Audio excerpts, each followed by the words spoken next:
और एक बार फिर रुख करते हैं वॉर ब्रेकिंग न्यूज का। जुलाई की समिट में यूक्रेन को नेटो सदस्यता नहीं मिलेगी, ये बड़ी खबर आ रही है।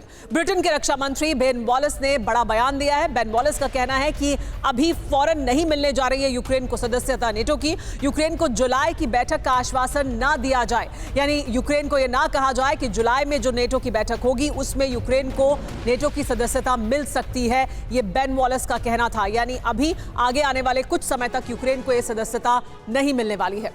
लेकिन युद्ध फाइनल फेज की ओर बढ़ने के संकेत मिलने लगे हैं।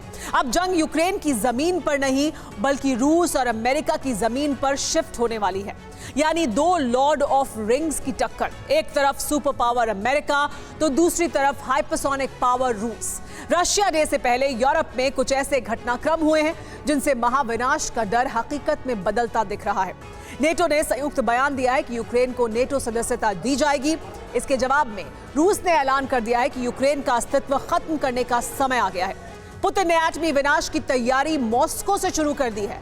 कैसे की है ये तैयारी, देखिए ये रिपोर्ट। यूक्रेन के हथियार गोदाम खाक कर दिए गए।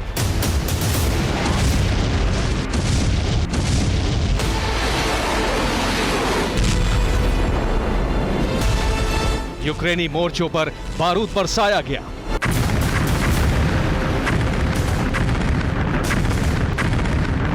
पूर्व से लेकर पश्चिम तक यूक्रेन को बारूदी हमलों से दहला दिया गया।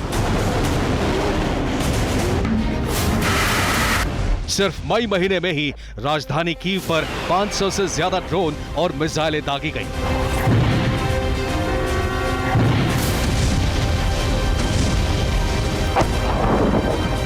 रूस यूक्रेन को जितना नुकसान पहुंचाता है, अमेरिका की सप्लाई से यूक्रेन फिर उठ खड़ा होता है। युद्ध अब उस कगार पर आ गया है जहां जंग रूस और अमेरिका की जमीन पर छिड़ने वाली है।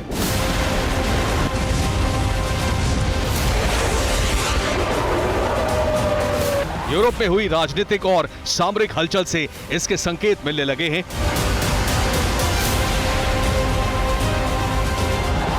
क्योंकि super power versus hyper power. Ukraine को नेटो सदस्यता देने पर सहमति की घोषणा हो चुकी है। यूक्रेन ने शांति वार्ता पर विचार करना बंद कर दिया है। मोल्दोवा में यूरोपियन पॉलिटिकल समिट में रूस के खिलाफ रणनीति बन चुकी है। रूस ने यूक्रेन का अस्तित्व मिटाने की घोषणा कर दी है। पुतिन ने कहा है कि हर हाल में जंग रूस जीतेगा। मॉस्को में न्यूक्लियर प्रूफ सुपर बंकर तैयार किया जा रहा है।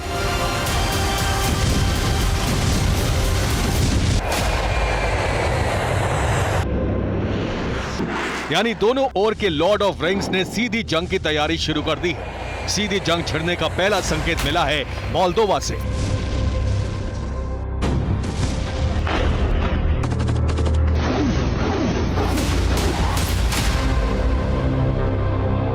मोल्दोवा में 1 जून को वेस्टर्न ब्लॉक के नेताओं की बैठक हुई।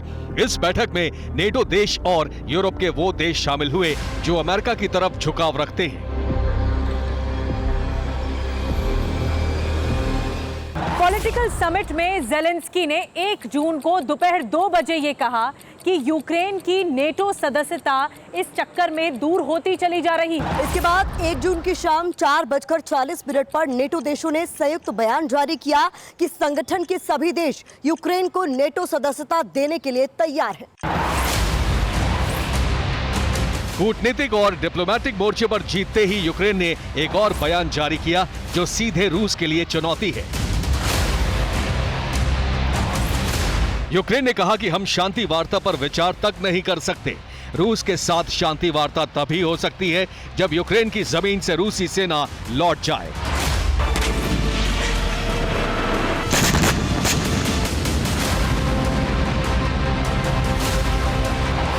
नेटो सदस्यता मिलने की उम्मीद जागते ही ज़ेलेंस्की ने शर्त रख दी। इस शर्त का मतलब सिर्फ ईस्टर्न फ्रंट को खाली करना नहीं है, बल्कि क्रीमिया को भी खाली कराना है।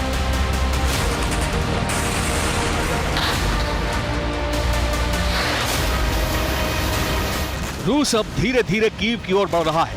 ज़ेपोरिजिया तक पहुंच चुका है, जंग में हावी है।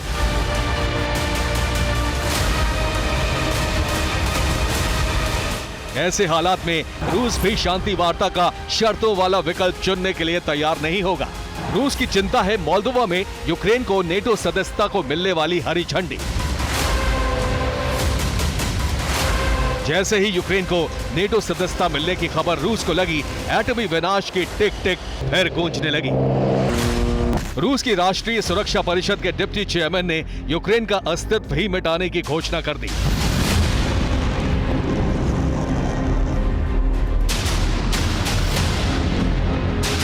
Те средства поражения, те беспилотные летательные аппараты, которые используют, они не могут причинить ущерба ни значит, военным объектам, ни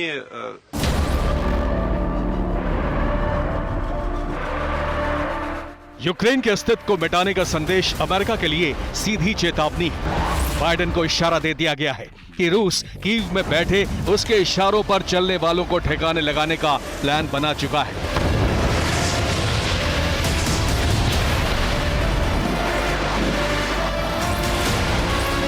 3 मई के बाद से कीव पर रूस के हमले लगातार जारी हैं। कीव के सैन्य ठिकाने और सरकारी इमारतों को ड्रोन से निशाना बनाने की कोशिश जारी है। लेकिन अब मेदवेदेव ने एक ही झटके में पूरे शहर को मिटाने का अल्टीमेटम जारी कर दिया है और रूस का मीडिया भी बार-बार एटमी हमले की वकालत कर रहा है। У нас есть козырь. Достояние российского народа. Называется она ядерная бомба. Мы чего ее стесняемся? Никак понять-то не могу. Ведь весь народ в известной позе стоял, чтобы к 49-му году эту бомбу сделать. Именно она сохранила. मेदवेदेव के बयान के बाद 2 जून की सुबह 8:15 बजे राष्ट्रपति पुतिन ने भी एक अहम बयान जारी कर दिया। उन्होंने कहा कि यूक्रेन जंग निश्चित तौर पर रूस जीतेगा और यूरोप में शांति स्थापना का रखवाला भी बनेगा। रूसी मीडिया जो संकेत दे रहा है, मेदवेदेव जो कह रहे हैं और पुतिन ने दृढ़ता के साथ जो बात कही है, उससे लग रहा है कि एटमी तैयारी पूरी हो चुकी है। मेदवेदेव और पुतिन ने जो कहा है उसके कई मायने हैं।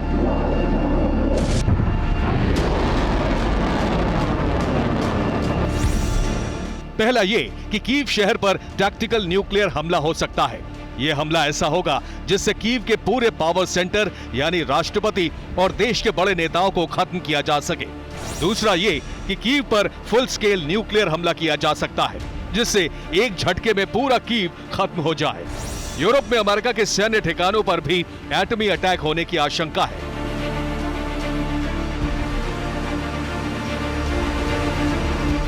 रूस के राष्ट्रपति पुतिन ने फिनलैंड को नेटो सदस्यता मिलने पर कहा था कि इससे शांति नहीं खतरा बढ़ेगा।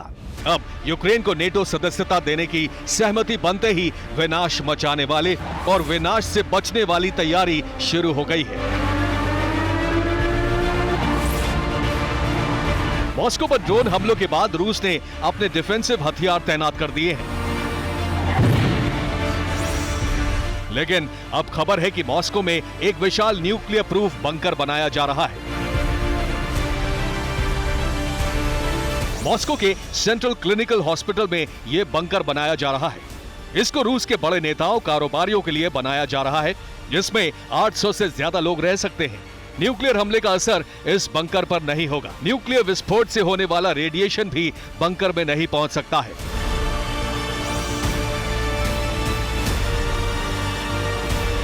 यानी पुतिन रूस की पूरी लीडरशिप को न्यूक्लियर हमले से बचाने की तैयारी कर रहे हैं। इसीलिए आशंका है कि अमेरिका पर सीधा हमला किया जा सकता है। सुपर पावर अमेरिका और हाइपरसोनिक पावर रूस की जंग कभी भी शुरू हो सकती है। Bureau report, TV9 Bharatvarsh.